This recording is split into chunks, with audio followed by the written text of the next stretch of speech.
है कि एमआईएम जो है काराकाट के मुकाबले को दिलचस्प बना दिया है मैदान में उतरकर। जी जरूर।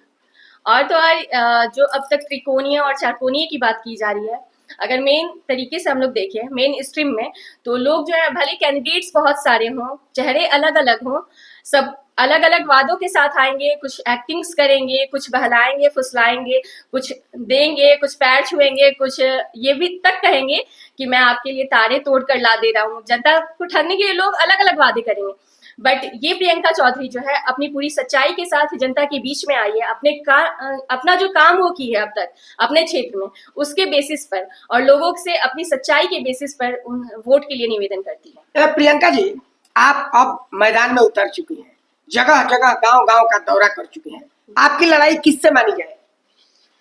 जी मैंने कहा ना कि उम्मीदवार तो बहुत होंगे, अगर मेन लड़ाई आप देखते हैं तो लड़ाई है जो अब तक अविकास यहाँ पर फैला हुआ है, लड़ाई है वो अशिक्षा से जो काराकाट की है, उस काराकाट की बात कर रही हूं मैं, जो काराकाट अब तक बाकी अपने आसपास के सारे क्षेत्र से, सारी लोकसभा से निचले स्तर पे है। तो हाँ, प्रियंका चौधरी की लड़ाई है, लेकिन अपने उस पुराने काराकाट से जो अब तक बाकी सारे विकास से रहित रहा है। प्रियंका चौधरी की लड़ाई रहेगी, अगर वो सांसद बनती है तो वो सब अशिक्षा से, भुखमरी से, जो लोगों के बीच में बीमारियां हैं उससे, ये सब के साथ प्रियंका चौधरी जो है लोगों के आशीर्वाद से डट करके मुकाबला करेगी। प्रियंका की लड़ाई उससे है। प्रियंका जी, उपेंद्र कुशवाहा एक बार यहाँ से सांसद रह चुके हैं, जो मंत्री भी थे, राजा राम जी विधायक रह चुके हैं, और पवन सिंह खुद पावर स्टार कहे जाते हैं।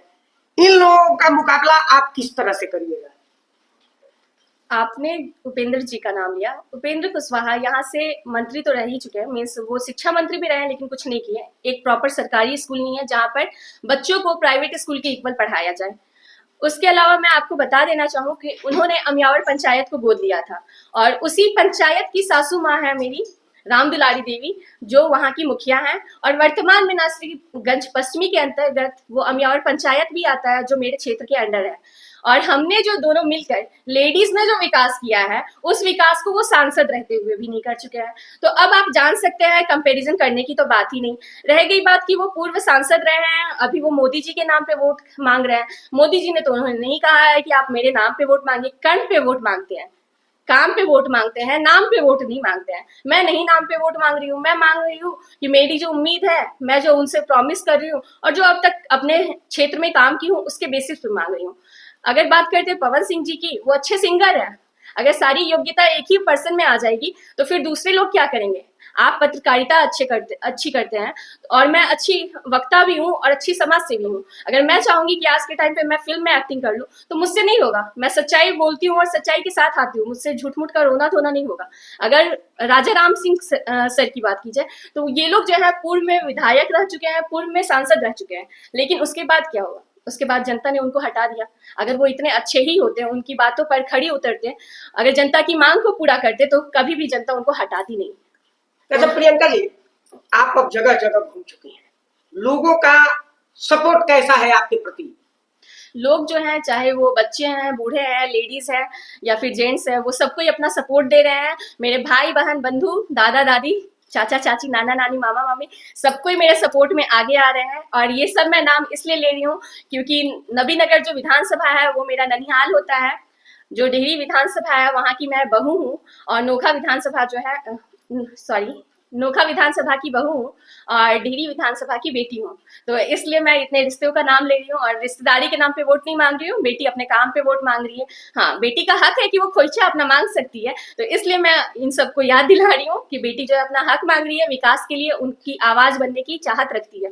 तो जो इंसान योग्य है, जो दिल्ली में आपकी आवाज को उठा सके, वहां जाके सिर नीचे करके ना बैठे, या वहां जाके गुमनाम ना हो जाए वो संसद भवन में, इसलिए ये बेटी आपसे वादा कर रही है कि उसको अपनी आवाज। प्रियंका जी, आप खोइछा का नाम ली है, तो बिहार में प्रचलन है कि खोइछा लेकर जाया जाता है, तबे खोइछा प्राप्त। चुनावी समर में उतर चुकी हैं और जगह जगह प्रचार भी कर रही हैं। काराकाट लोकसभा में कई दिग्गज मैदान में है, आपको कैसा सपोर्ट मिल रहा है जनता के बीच? जी, लोगों के बीच घूम करके मुझे उनका जो प्रेम और स्नेह है, जिला पार्षद के तौर पे जो मिला था, उससे ज़्यादा उमड़ कर मिल रहा है, क्योंकि उनको ये गर्व हो रहा है कि उनकी बेटी बहू जो उनके पिछड़े समाज की थी, वो आज अपने अंदर वो हौसला उनके आशीर्वाद की वजह से लेकर आगे बढ़ी है और आने वाले समय में वो ये उम्मीद करती है और दावा करती है कि लोगों के द्वारा अगर उसे अपना प्रतिनिधि बना करके दिल्ली भेजा जाता है तो वो उनका जो रुका हुआ विकास है वो सारा जो है अपना जो भी योगदान हो सकता है उस विकास को जारी करने के लिए देने वाली है। ये एक विशेष समुदाय की पार्टी मानी जाती है, क्या उस समुदाय का आपको सपोर्ट मिलेगा यहाँ पर? जी अवश्य मिलेगा, उस समुदाय का तो सपोर्ट मिलेगा क्योंकि आप सब जानते हैं कि अब तक जो है आरजेडी के जो आंख मिचौनी वाले खेल है उसमें जो मुस्लिम समुदाय है वो कितना ज़्यादा फंसी, जिसका एक साफ नज़रिया जो है आप देख सकते हैं कि पूर्णिया में खुद तेजस्वी यादव जी ने इस चीज़ को क्लियर कर दिया कि जब लोग ओवैसी जी की पार्टी को बी टीम कहा करते थे तो आज क्लियर हो गया कि बीजेपी का बी टीम कौन है। उन्होंने ये साफ तौर पे कहा है कि या तो आप इंडिया अलायंस को वोट दीजिए नहीं तो एनडीए को दीजिए। और मीशा भारती जी ने, जो कि उनकी बहन है, उन्होंने तो उस पर मोहर लगा दिया है, उन्होंने साफ कह दिया है कि दोनों ही एक है। अब जो बेचारे मुस्लिम समुदाय के लोग हैं उनके पास ना इधर जरिया है ना उधर जरिया है, वो जो है बीच मझधार में खड़े हैं और उनके लिए एकमात्र सहारा ओवैसी जी की पार्टी है जो उनकी खुद की पार्टी है और उनको एक नई पहचान देने वाली है। आज उनके साथ जो आरजेडी में रहते हुए कास्ट सेंसस के बेसिस पे उनको जो हिस्सेदारी मिलने वाली थी 18% रहते हुए उनको मात्र 2 सीटें दी गई है। उस सीट के बेसिस पे आप समझ सकते हैं कि उनके साथ कितनी जागती हुई है। तो अब जो है वो समुदाय उस चीज से उभरने वाला है और मैं प्रियंका चौधरी इस बार दावा करती हूँ कि पार्टी के चलते और जो उनके साथ ठगी की गई उसके चलते लोग जो है अब मुझे तो सपोर्ट करेंगे ही मुस्लिम समुदाय, उसके अलावा बाकी समुदाय भी मुझे सपोर्ट करने वाले हैं कि हम जानते हैं कि अब वो जमाना गया जब लोग अंधाधुंध होकर जाति समुदाय के पीछे भागते थे, उनकी बातें सुनते थे। अब ये समय आ गया है कि भारत एक सेकुलर देश है और हमें जो है अब तक जो हमारे लिए परिस्थितियां ऐसी की गई है कि हम अपना विकास नहीं कर पाए हैं, तो समय है उससे आगे उठने के लिए, अपना एक सही प्रतिनिधि चुनने के लिए। और लोग इस बार अपनी आंखों की पट्टी उतारने वाले हैं और इस जो भी आने वाले हैं यहाँ पर बिचौलिए अलग अलग नाम से अलग अलग क्षेत्र के बहरूपिया बनकर आ रहे हैं, वो सब जो है उनकी ठगी में इस बार नहीं पड़ने वाले हैं और अपने क्षेत्रीय प्रत्याशी को वो अपना वोट देने वाले हैं। पवन सिंह के आने के बाद काराकाट लोकसभा का क्या समीकरण बिगड़ता नजर आ रहा है क्या? जी वो आए हैं, अगर आप जान रहे हैं लोग अलग अलग नाम से उनको भी कह रहे हैं पावर स्टार, बट मैं सबसे पहले ये क्लियर कर देना चाहूँ कि पावर जो है human as a human being, जितने भी समुदाय के लोग हैं हर इंसान में अपनी एक काबिलियत होती है। उनकी काबिलियत है गाने गाने की, आपकी काबिलियत है अच्छी तरह से प्रश्न करने की, मेरी काबिलियत है लोगों के बीच में उनकी सेवा करने की, समाज सेवा करने की। तो ये काबिलियत जो है वो पावर देता है, इंटरनल पावर। इसके लिए हम किसी को जो है कोई नाम में तब्दील नहीं कर सकते हैं। और रह गई बात अगर उनको वोट के लिए, जो उनके सपोर्टर से उनको वोट देंगे और जिनको विकास चाहिए वो इनको वोट देंगे, जो उस विकास को प्रॉमिस करते हैं और आगे जाके उनके लिए वो उस विकास को करेंगे। क्योंकि आप जान रहे हैं कि बीजेपी जो है वो 40 सीट में से 39 सीट लेकर जीती थी और बदले में बिहार को क्या मिला है? कुछ नहीं। जो रोजगार होता है उसके नाम पे भी कुछ नहीं, जो विकास होता है उसके नाम पे भी कुछ नहीं, ना शिक्षा में कुछ, ना किसी तरह का बढ़ोतरी। तो अब लोग जो है ये ठान लिए हैं कि हमारे भारत देश में जब सबको चुनाव लड़ने का अधिकार है, उनका भी मोस्ट वेलकम है, उपेंद्र जी का भी मोस्ट वेलकम है, राजा राम सिंह है उनका भी है वेलकम, सब चुनाव लड़िए। लेकिन लोग जो है इस बार उसी प्रत्याशी को जिताएंगे जो उनकी भलाई का काम करने वाला है। अब वो ठगी के पीछे नहीं भागेंगे, जो पुराने वादे के पीछे वो भागते थे, अब जो है जो ठोस सबूत के साथ उनके पास उतरेगा।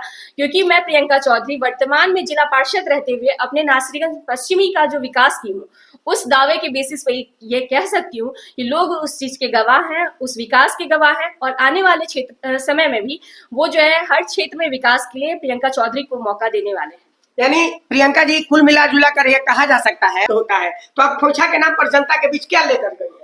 मैं खोइछा लेकर जाती हूँ तो खोइछा के बीच में मैं बोल रही हूँ कि मैं खोइछा लेकर जो गई हूँ लोगों के बीच में, अब तक प्रियंका चौधरी के द्वारा जो नासरीगंज पश्चिमी में विकास हुआ वो मेन खोइछा है जो प्रियंका चौधरी लेकर जा रही है। और बदले में वो सारा वोट मांग रही है उनसे एक खोइछा के तौर पे, जिसको लेके वो बड़े स्केल पे जाकर उनकी आवाज बन सके और विकास कर सके। बेटी जो है वो सिर्फ अपने ससुराल और मायके के बीच की चीजों को नहीं जो है अब बात कर रही है, अब बात कर रही है वो पूरे समुदाय की, पूरे समाज की। तो अब खोइछा के बदला खोइछा अगर बेटी मांग रही है तो मैं जानती हूँ कि जो मेरी जनता है वो मुझे नाराज नहीं करेगी और अपनी आवाज को, अपनी ताकत को, अपने वोट की शक्ति को पहचानेगी और आने वाली आगामी चुनाव 1 जून को वो जरूर जो है भारी मतों से अपनी बेटी और बहू को, प्रियंका चौधरी को जिताएगी, क्योंकि उन्हें विश्वास है कि यही उनको एक नई पहचान दिलाएगी। लास्ट जाते जाते जनता के लिए क्या करना चाहिए? मैं जनता से कहना चाहूंगी कि हमने 40 में से 39 सीट देकर बीजेपी को जिताया। बदले में हमें बिहार का न विकास का नामो निशान दिखा किसी भी क्षेत्र में, और यहाँ से रिप्रेजेंट किसको, अगर कोई रिप्रेजेंट करते हैं तो हमारे कार्यकाल क्षेत्र को रिप्रेजेंट करने वाले लोग जो है उस काबिल भी नहीं है, क्योंकि अगर वो काबिलियत रखते, वो अच्छी तरह रिप्रेजेंट करते तो हमारे कार्यकाल क्षेत्र की आज ये दुर्दशा नहीं होती। तो ये प्रियंका चौधरी जो है उनको यही बस भरोसा दिलाना चाहती है कि योग्यता के साथ वो लोगों के बीच में आई है, अपनी शिक्षा के साथ आई है और उनके द्वारा दिए गए संस्कार के साथ आई है, और उसी चीज का वो भरोसा दिलाती है कि अगर वो उनकी आवाज बनती है तो जिस दिन प्रियंका चौधरी की बारी आएगी उस दिन सदन भी जो है वो गूंजेगा कि काराकाट भी कोई क्षेत्र है जहां विकास की जरूरत है। और अब वो समय आ गया है कि जनता जो है बिचौलिए से और बहेलियों से बच जाए, क्योंकि अब जो है फंसने वाली नहीं है जनता। धन्यवाद।